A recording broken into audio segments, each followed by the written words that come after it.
잘 지내셨습니까? 지난 한 주 잘 지내셨습니까? 네, 시험 기간이 힘든 줄 알지만 그래도 이 자리에 나온 여러분들을 정말 환영합니다. 어, 지난 한 주간 여러분들의 삶에서 하나님이 여러분을 보내신 그 삶의 자리에서 복음을 전하는 삶을 살았기를 소망합니다. 어, 여러분들이 지금 공부하고 또 삶에서 지치는 그러한 시간들, 그러한 순간들이 그냥 지나가는 시간이 아니라 하나님이 여러분들을 향하여 세우신 그 계획을 이루어 가시는 시간임을 기억하고, 우리가 하나님이 정말 우리와 함께 계시다, 그리고 지금도 나와 함께 계시다라는 그 믿음을 가지고 오늘 말씀도 함께 살펴보았으면 좋겠습니다. 오늘 우리가 함께 읽은 출애굽기는 하나님께서 애굽에서 고통받던 이스라엘 백성을 건져내시고 그들을 하나님의 백성으로 세워 가시는 이야기입니다. 그리고 그 중심에는 모세가 등장합니다. 우리가 오늘 읽은 본문 속에서 모세는 하나님의 부르심과 보내심을 받고 있습니다. 하나님께서 모세를 부르시고 보내시는 이유는 하나님의 백성 이스라엘 민족을 애굽의 압제로부터 구원하기 위함이었습니다. 출애굽기는 이스라엘 민족들이 애굽에서 정착하여 이제 번성하게 된 그 사람들의 이름으로 시작하게 됩니다. 하나님께서 복을 주셔서 그 땅에서 번성하고 더욱 강해져 갔습니다. 그런데 그렇게 하나님의 축복을 받고 백성의 수가 늘어나고 강해지고 있던 그 이스라엘 백성들에게 노예 생활이라는 고통이 찾아오게 됩니다. 그 이유는 무엇이었을까요? 성경은 그 이유가 알지 못함 때문이었다고 이야기하고 있습니다. 누가 무엇을 알지 못했기 때문이었을까요? 출애굽기 1장 8절에서 14절을 보면 애굽에 요셉을 알지 못하는 새 왕이 일어나 애굽을 다스리게 되었다고 말씀하고 있습니다. 요셉을 알지 못하는 새 왕이 다스리기 시작했다는 말은 곧 요셉이 어떻게 애굽을 7년 가뭄이라는 큰 위기에서 구해냈는지, 그리고 그 일들을 통하여서 애굽이라는 나라가 어떻게 강해지게 되었는지를 알지 못했다는 것입니다. 그리고 애굽이 이 이스라엘 민족들에게 얼마나 선하게 대했는지, 친절하게 대했는지를 알지 못했다는 말입니다. 이것은 다시 말하면 요셉을 알지 못하는 새 왕이 다스리기 시작했다라는 이 말씀은 그 왕이 요셉을 알지 못할 뿐만 아니라 하나님도 알지 못했다라는 말씀이 됩니다. 하나님이 어떤 분이신지, 그리고 하나님이 어떤 일을 하셨는지, 그것을 모르는 사람이 생겼을 때, 그것을 잊어버릴 때 고통이 시작됩니다. 이것은 애굽의 왕의 그 바로의 모습뿐만이 아니라 저희의 삶에도 마찬가지입니다. 하나님을 알지 못하고 하나님의 이름을 잊어버리면 우리의 인생도 흔들리기 시작합니다. 그래서 우리는 매 순간마다 나는 정말 하나님을 잘 알고 있는가, 내가 하나님을 정말 잘 알고 있는가 라고 질문해야 합니다. 그리고 우리가 계속해서 이 성경을 통해서, 출애굽기를 통해서 알 수 있는 놀라운 사실은 이스라엘 백성들이 이렇게 고통 중에 신음하고 또 하나님께 부르짖고 있는 이 가운데 하나님이 침묵하고 계신 것 같지만 그런 것이 아니었다라는 것입니다. 2장 24절에서 25절 말씀에는 하나님이 들으셨다, 그리고 하나님이 보셨다, 하나님이 아셨다, 하나님이 그들을 기억하셨다라는 이 표현이 반복되고 있습니다. 우리가 기억해야 할 하나님이, 우리가 오늘 말씀을 통해서 기억해야 할 하나님이 바로 이러한 하나님입니다. 사람들은 하나님이 하신 일을 잊어버릴 수 있고, 사람들은 하나님을 아예 모를 수도 있습니다. 관심이 없을 수도 있고, 심지어는 하나님을 아는 우리들을 조롱할 수도 있습니다. 그러나 하나님은 그 모든 것을 보고 계시고 우리의 기도를 들으시고 우리의 상황을 보시고 알고 계십니다.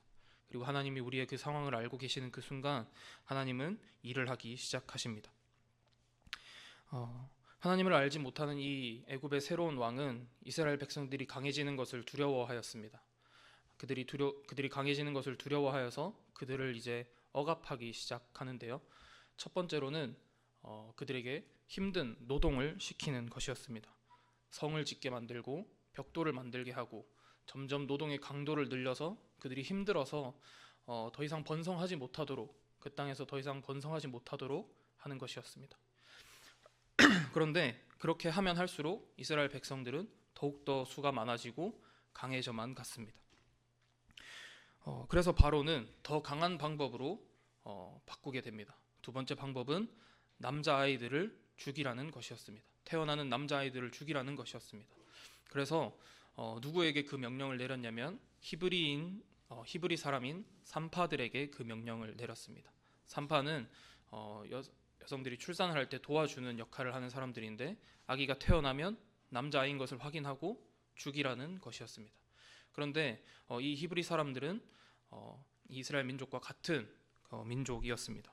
그래서 이 사람들이 왕의 그 명령보다 하나님을 더 두려워하였습니다. 그래서 왕의 명령이 아니라 하나님께서 이 이스라엘 민족들을 통하여서 이루어 가실 그 하나님의 계획, 그것을 더 신뢰하였기 때문에, 하나님을 더 두려워하였기 때문에 왕의 명령을 듣지 않고 남자아이들을 살려주었습니다. 이 방법으로도 안 돼서 이제 바로는 이제 모든 태어나는 남자아이를 나일강에 던져서 죽이라라고 명령을 합니다. 갓 태어난 아이는 이제 다 나일강에 던지고, 남자아이는 다 나일강에 던지고 여자아이만 살려두라는 것입니다. 이제 애굽 사람들 전체가 이 이스라엘 사람들의 집을 감시하는 감시자가 되었습니다. 이제 이스라엘 사람들은 어디에서도 편안하게 생활할 수가 없고, 아이를 낳아도 마음 편안하게 키울 수가 없었습니다. 그래서 태어나면 바로 나일강에 던져지게 되었기 때문입니다. 그런데 이러한 바로의 계획, 그리고 하나님의 백성들의 숫자를 줄이려는 바로의 이 계획은 하나님의 그 크신 계획을 막을 수는 없었습니다. 하나님의 계획은 끊어지지 않았고 하나님의 계획은 멈추지 않습니다. 우리가 이것을 이미 앞에서 한번 보았습니다. 바로 요셉의 형들이 요셉을 애굽에 팔았을 때 그 모습을 통해서 우리가 하나님께서 사람의 악한 행동이라고 할지라도 그것을 하나님의 계획을 이루어 가시는 것을 이루어 가시기 위해서 사용하신다라는 것을 우리가 보았었습니다. 지금 이 일도 마찬가지입니다. 태어난 남자아이를 모두 나일강에 던져버리라라는 이 바로의 명령은 금방 시간이 지나면 이제 이스라엘 백성의 그 민족의 대가 끊기는 게 이제 시간 문제인 것 같아 보입니다. 그런데 하나님께서는 그 가능성이 없는, 정말 이제 망하기가 시간 문제인 것 같은 그 순간에 하나님은 바로 그 자리에서 일하고 계십니다. 하나님은 아무것도 없는 완전한 무에서 유를 창조하신 분입니다. 그리고 하나님은 가능성이 없는 그곳에서 구원의 길을 창조해 내시는 분입니다. 이렇게 절망적인 상황 속에서 오늘 한 아이가 태어났습니다. 바로 모세입니다. 바로의 명령대로라면 모세는 태어난 순간부터 죽어야 하는 운명이었습니다.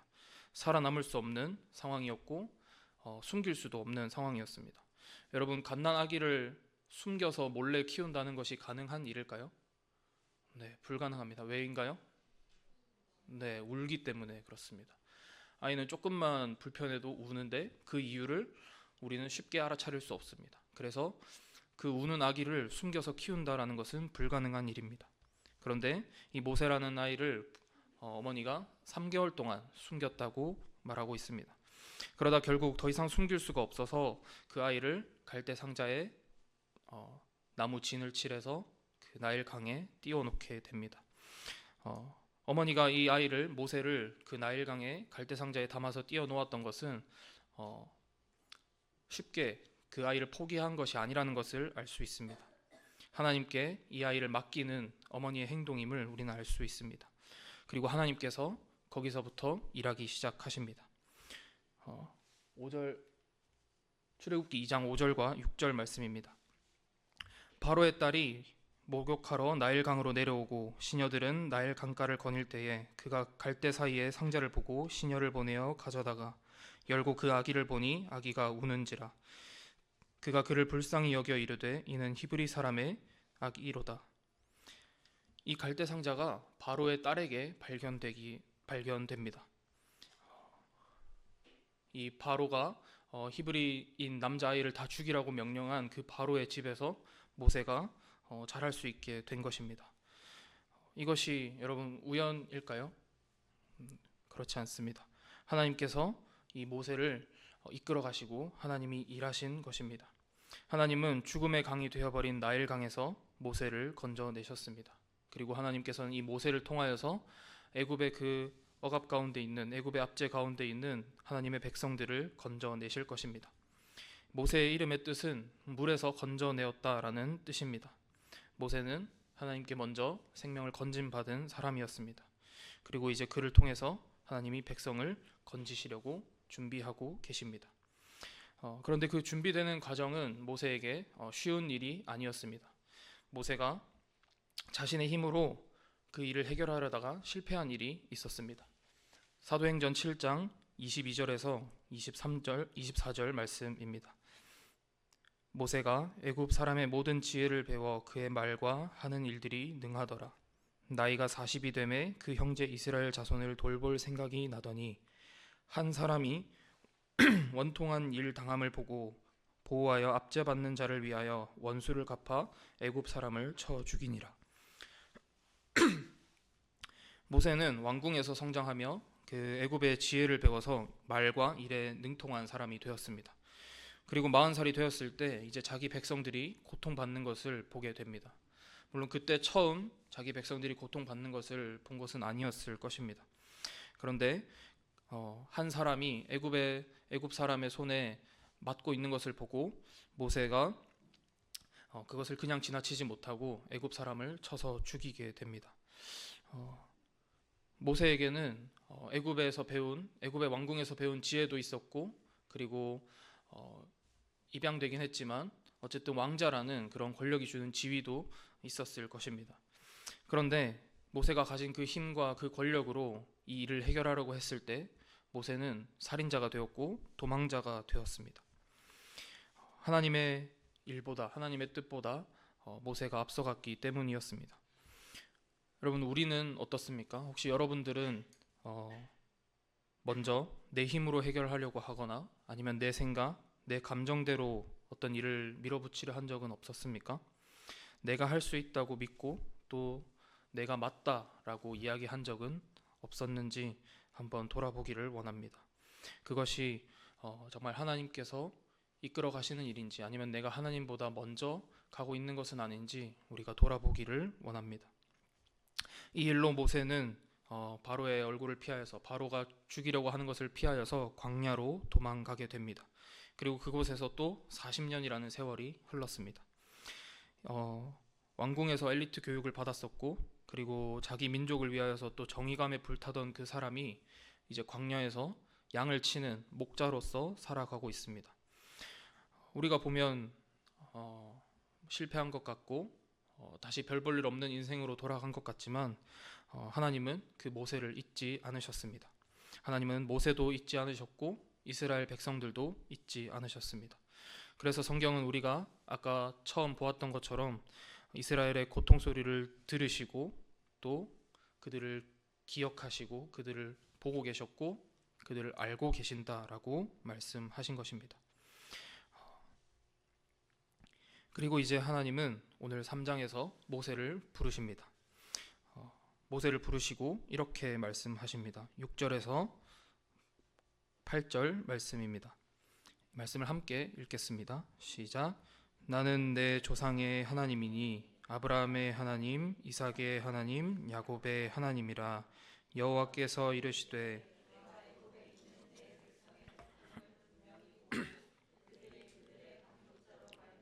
부르짖음을 듣고 그 근심을 알고 내가 내려가서 그들을 애굽인의 손에서 건져내고 그들을 그 땅에서 인도하여 아름답고 광대한 땅, 젖과 꿀이 흐르는 땅, 곧 가나안 족속, 헷 족속, 아모리 족속, 브리스 족속, 히위 족속, 여부스 족속의 지방에 데려가려 하노라.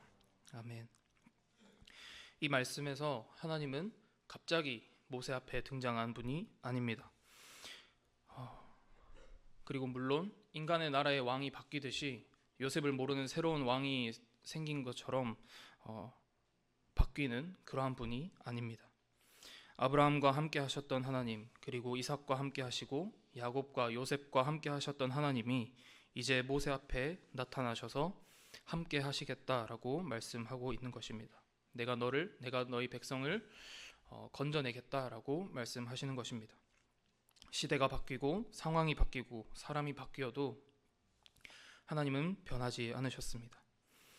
그리고 하나님은 다시 한번 분명히 말씀하십니다. 내가 애굽에 있는 내 백성의 고통을 분명히 보았고 그들이 부르짖는 소리를 들었으며 그 근심을 알고 있다고 말씀하십니다. 그리고 하나님은 그냥 알고 있다라고만 말씀하고 가만히 계시는 것이 아니라 내려오셔서 이스라엘 백성들을 애굽의 손에서 건져내어 약속하신 땅으로 인도하여 데려가겠다고 말씀하십니다. 그리고 그 일을 위하여 모세 네가 가라라고 말씀하십니다. 9절부터 11절 말씀입니다. 제가 읽겠습니다.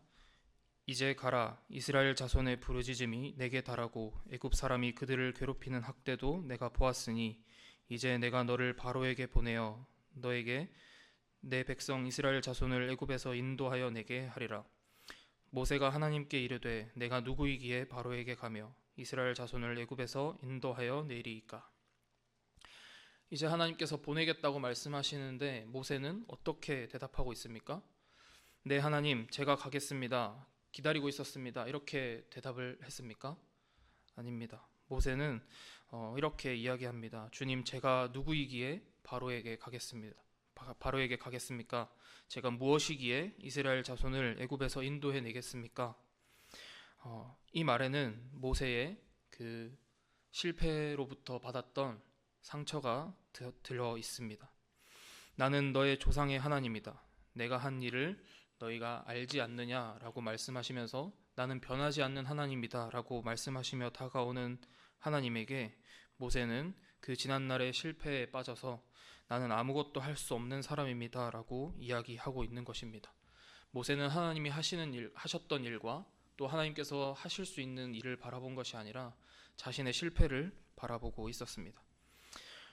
그러나 하나님은 모세가 내가 무엇이기에 바로에게 가서 바로 앞에 서며 백성을 인도해 낼 수 있습니까?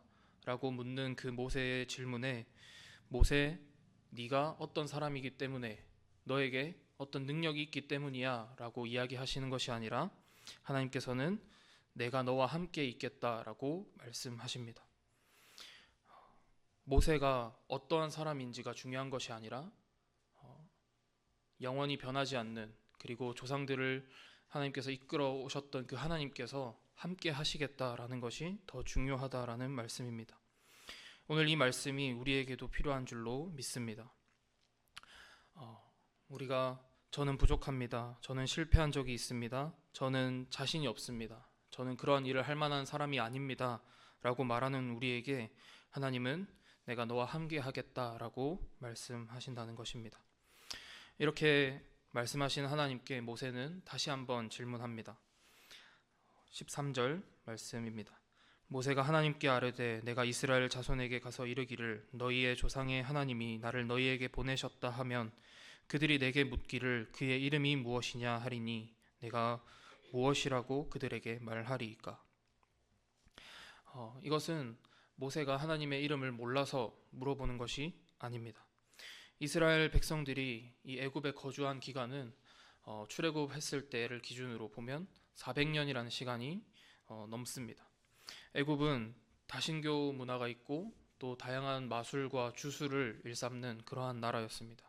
그리고 그 애굽의 왕 바로를 신격화하는 그런 나라였습니다.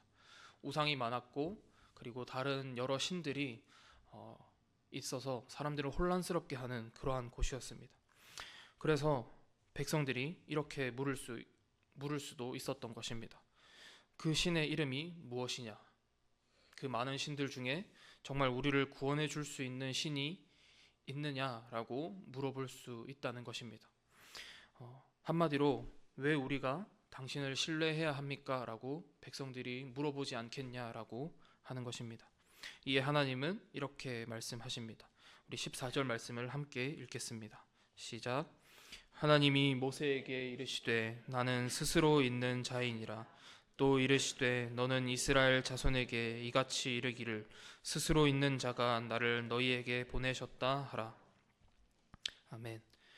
하나님은 하나님 스스로를 이렇게 말씀하십니다. 나는 스스로 있는 자다. 이 말씀은 원문에 가깝게 해석을 하면 나는 있다라는 말씀입니다.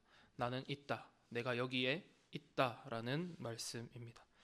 하나님이 또 스스로 있다라는 것은 하나님이 다른 어떤 것에 의존하지 않으시는 분이라는 뜻입니다. 하나님은 누가 만들어낸 것이 아니라 하나님 스스로 있는 분이십니다. 하나님은 상황에 따라 흔들리는 분이 아니라 영원히 변하지 않고 존재하시는 분입니다. 하나님은 사람의 인정이 있어야만 존재할 수 있는 그런 분이 아닙니다. 하나님은 스스로 계시고 영원 전부터 계시고 그리고 지금도 계시며 앞으로도 영원히 계실 분입니다. 이스라엘 백성들에게 어떻게 대답해야겠습니까? 라고 묻는 모세에게 하나님께서 이렇게 말씀하신 이유는 하나님이 정말 계신가에 대한 질문을 이스라엘 백성들이 하고 있기 때문입니다. 계시다면 왜 아직 우리는 노예인가? 왜 우리가 이렇게 오랫동안 고통받아야 하는가? 라는 질문을 그 백성들이 하고 있기 때문입니다. 그러나 그 질문 앞에서 하나님은 분명하게 한 가지만 말씀하십니다. 나는 있다. 나는 지금도 있다. 그래서 너희가 고통 가운데 있는 것을 보았고 알고 있고 너희의 부르짖음을 들었다. 그래서 이제 너희를 건져낼 것이다 라고 말씀하시는 것입니다. 야곱의 하나님, 그리고 아브라함의 하나님, 이삭의 하나님, 야곱의 하나님, 요셉의 하나님, 그리고 나는 스스로 있는 자니라 라고 하는 하나님의 이 이름을 나타내는 표현들은 단순히 정보 전달을 위한 것이 아닙니다. 이 모든 하나님의 이름들은 하나님께서 어떤 일을 하셨는지, 하나님이 어떤 분이신지를 보여주는 이름들입니다. 하나님은 변하지 않는 분이시며 하나님은 언약을 기억하시는 분이십니다. 그리고 하나님은 그 백성의 고통을 보시는 분이라는 것입니다. 그래서 하나님께서는 15절에 이렇게 말씀하십니다. 이는 나의 영원한 이름이요 대대로 기억할 나의 칭호니라. 오늘 우리가 함께 살펴본 이 말씀들을 통해서 우리가 기억해야 할 그 이름은 단순히 하나의 단어로 된 이름이 아닙니다. 하나님의 이름은 우리의 고백을 담고 있습니다. 하나님은 계신다. 하나님은 지금도 계신다. 하나님은 나와 함께 계신다. 그리고 하나님은 내 고통을 보고 계시고 내 기도를 듣고 계신다. 그리고 하나님께서 나를 알고 계신다 라는 것이 우리가 기억해야 할 하나님의 이름입니다. 이제 다시 우리 모세를 생각해 보겠습니다. 모세는 태어날 때부터 죽음의 위협 가운데 있었습니다. 그러나 나일강에서 건져 올려져서 생명을 얻고 왕궁에서 살며 힘과 지혜가 있는 사람으로 살기도 하였습니다. 그러나 모세 스스로 힘으로 애굽의 사람의 손에서 이스라엘 민족을 구원하려고 했지만 그의 신분이나 그의 능력이나 어느 것 하나 그에게 도움이 되지 못했습니다. 그래서 그는 도망자가 되어서 광야에서 40년의 세월을 보내야 했습니다. 이스라엘 민족은 어떻습니까? 고향을 떠나서 애굽 땅에서 정착해서 살면서 이제 하나님의 약속대로 하나님이 주신 축복대로 큰 민족을 이루며 평안하게 살게 되는 것을 기대하였지만 하나님을 알지 못하는 새로운 왕은 그가 가진 권력을 휘두르며 백성들을 학대하고 괴롭히는 일들을 겪어야 했습니다. 그리고 애굽에서 섬기는 많은 신들은 이스라엘 백성들을 혼란스럽게 했을 것입니다. 그렇게 실패한 모세 앞에 그리고 하나님이 침묵하시는 것 같다고 느끼는 그 이스라엘 백성들 앞에 하나님께서 나타나셔서 말씀하십니다. 나의 이름은 나는 있다. 나는 너희와 함께 있는 자다. 그리고 아브라함과 이삭과 야곱과 요셉과 함께 했던 하나님이다. 그래서 나는 영원히 너희와 함께 할 것이다 라는 말씀을 주셨습니다. 이제 말씀을 정리하도록 하겠습니다. 하나님께서 모세를 보낼 때 모세의 반응은 내가 누구이기에 바로에게 갑니까? 였습니다. 그러나 하나님의 그 응답은 내가 있기 때문에 네가 갈 수 있다라는 것이었습니다. 그리고 모세는 계속해서 질문합니다. 계속해서 걱정을 늘어놓습니다. 이 뒤에 이제 4장과 5장에서 하나님께서 계속 모세를 보내려고 하지만 모세는 계속해서 걱정을 하나님 앞에 늘어놓습니다. 그들이 내 말을 믿지 않고 내 말을 듣지 않으면 어떻게 할까요? 나는 입이 뻣뻣하고 혀가 둔한 사람입니다. 그리고 모세는 제발 하나님 나 말고 보낼 만한 사람을 보내세요 라고 이렇게 이야기하기까지 합니다. 그러나 그때마다 하나님은 계속해서 모세에게 내가 너와 함께 하겠다, 내가 너와 함께 있다, 내가 너와 함께 할 것이다 라고 말씀하십니다. 하나님은 모세의 그 부족함을 모르고 부르신 것이 아니었습니다. 모세가 실패한 것을 알고 계셨고 또 모세가 두려워하는 것도 알고 계셨습니다. 그런데 하나님은 모세를 그럼에도 불구하고 부르셨습니다. 하나님의 일은 모세의 그 사람의 능력으로 하는 것이 아니라 하나님의 이름, 하나님의 능력으로 이루어지기 때문입니다. 그 하나님께서 함께 하심으로 이루어지기 때문입니다. 그래서 오늘 우리는 하나님이 어떤 분이신지를 분명히 알아야 합니다. 우리도 살면서 모세와 비슷한 생각을 하고 비슷한 말을 합니다. 저는 못하겠습니다 라고 이야기하기도 하고 또는 기도해도 달라지는 게 없는 것 같습니다 라고 이야기합니다. 또 우리의 앞에 놓여진 상황에서 두려워하기도 하고 미래를 생각하면서 불안해하기도 합니다. 그리고 또는 실패한 경험을 품고 새로운 일을 하기에 겁을 먹고 주저하기도 합니다. 그런데 하나님은 그런 우리에게 오셔서 나는 영원 전부터 영원까지 있는 하나님이야, 내가 너와 함께 한다 라고 이렇게 말씀하고 계신 것입니다. 그래서 오늘 우리가 함께 말씀을 나눈 이 말씀의 제목은 우리가 영원히 기억해야 할 이름이었습니다. 우리가 기억해야 할 이름은 바로 이것입니다. 보고 계시는 하나님, 듣고 계시는 하나님, 그리고 알고 계시는 하나님, 그리고 우리와 함께 하시는 하나님입니다. 하나님의 이 이름들을 기억하고 고백할 때 여러분의 삶에 하나님께서 능력을 주실 줄 믿습니다. 하나님의 이름을 기억하면서 이번 한 주 그리고 우리의 삶을 살아가는 동안 어려운 일이 생기거나 두려운 일이 생길 때 하나님 지금도 우리와 함께 계시죠? 라고 물어보며 하나님의 함께 하심을 믿습니다 라고 고백하기를 소망합니다. 그리고 두려움이 몰려오는 상황과 일 가운데 하나님 저는 못해도 하나님이 하실 수 있습니다 라고 고백하는 저와 여러분이 되기를 소망합니다. 우리의 힘으로 해결하는 것이 아니라 먼저 기도로 하나님 앞에 나아갑시다. 그리고 우리의 기도를 들으시고 우리의 상황을 보고 계시며 나를 아시는 하나님께서 함께 하심으로 우리를 구원의 기쁨이 있는 그 자리로 인도해 주실 것을 믿는 저와 여러분이 되기를 소망합니다. 기도하겠습니다.